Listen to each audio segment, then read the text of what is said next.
श्री राम समर्थ। फरवरी 8। नामस्मरण जैसा दूसरा कल्याण नहीं। एक भला आदमी मुझे मिला और उन्होंने कहा, भगवान को देखने की इच्छा होती है, क्या आपने देखा है?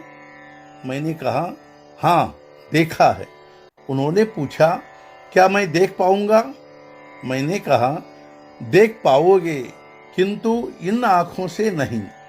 भगवान को देखने के लिए विशेष दृष्टि लगती है। आज हमारी वैषयिक दृष्टि है, ऐसी दृष्टि भगवंत के लिए नहीं होती। यदि आप भगवान को देखना चाहते हैं तो एक उपाय है, भगवान के नामस्मरण में तल्लीन हो जाना। नामस्मरण के सिवाय कोई अन्य मार्ग नहीं है। यही उपाय मैं सबको कहता हूँ। तदनुसार आचरण करना बहुत जरूरी है। ऐसा क्यों किया जाए? यह समझने के लिए कि मैं सही रास्ते से जा रहा हूँ या नहीं।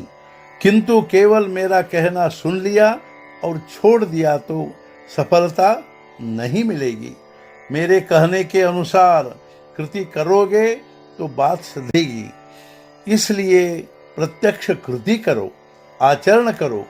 जितना आचरण में लाओगे उतनी ही सफलता मिलेगी। इसलिए सबको नामस्मरण करना चाहिए। कल्याण के लिए नामस्मरण जैसा दूसरा कोई उपाय नहीं है। नामस्मरण सहज स्वभाव से अपने पास है, वह अत्यंत उपाधि रहित है। इसलिए प्रत्यक्ष कृति करो, आचरण करो। जितना आचरण में लाओगे उतनी ही सफलता मिलेगी। इसलिए सबको नामस्मरण करना चाहिए। कल्याण के लिए नामस्मरण जैसा दूसरा कोई उपाय नहीं है। नामस्मरण सहज स्वभाव से अपने पास है, वह अत्यंत उपाधि रहित है, वह किसी पर भी अवलंबित नहीं है। इन गुणों से युक्त यदि कुछ है तो केवल नामस्मरण ही है। अतः शुद्ध आचरण, शुद्ध भाव से जो नामस्मरण करेगा उसका भगवान राम कल्याण ही करेगा। जो गुरु कहता है उसे सत्य माना जाए। किसी एक मार्ग से 100 कदम चलने पर यदि गुरु कहता है कि खजाना मिलेगा, तो दूसरे मार्ग से 200 कदम चलने पर भी क्या उपयोग होगा? यदि तुम कहते हो कि मुझे साक्षात्कार हो, तो प्रत्यक्ष बोलने वाले, चलने वाले सद्गुरु पर विश्वास रखना चाहिए।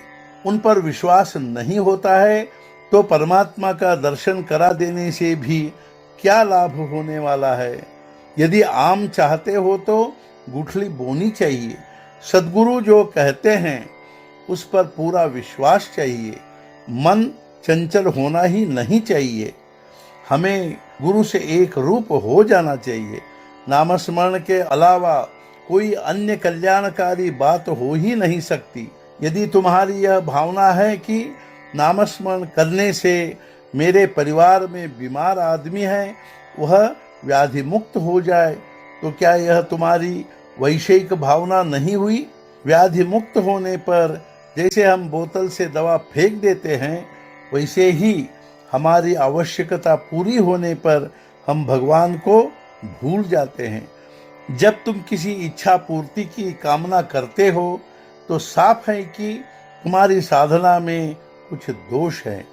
जब हम सद्गुरु पर पूरा भरोसा रखते हैं तो सुख दुख का कोई असर नहीं होता। जब कोई बड़ा अधिकारी घुल मिलकर बालकों के साथ खेलता है तो वह उन्हीं के साथ मिल जाता है, वह उन्हीं में से एक हो जाता है।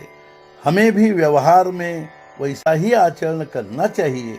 गृहस्थी तो दिखावा मात्र होनी चाहिए। गृहस्थी का असर भीतर नहीं होना चाहिए। भीतर हृदय में तो भगवान का ही निवास होना चाहिए। आज का मुख्य विचार, गुरुचरण के प्रति अत्यंत विश्वास ही साधना का अखंड सहायक होगा। उसी से गृहस्थी के फंदे से मुक्त हो जाएंगे। परमार्थ का यही खास मार्ग है। सद्गुरुनाथ महाराज की जय। जय जय रघुवीर समर्थ।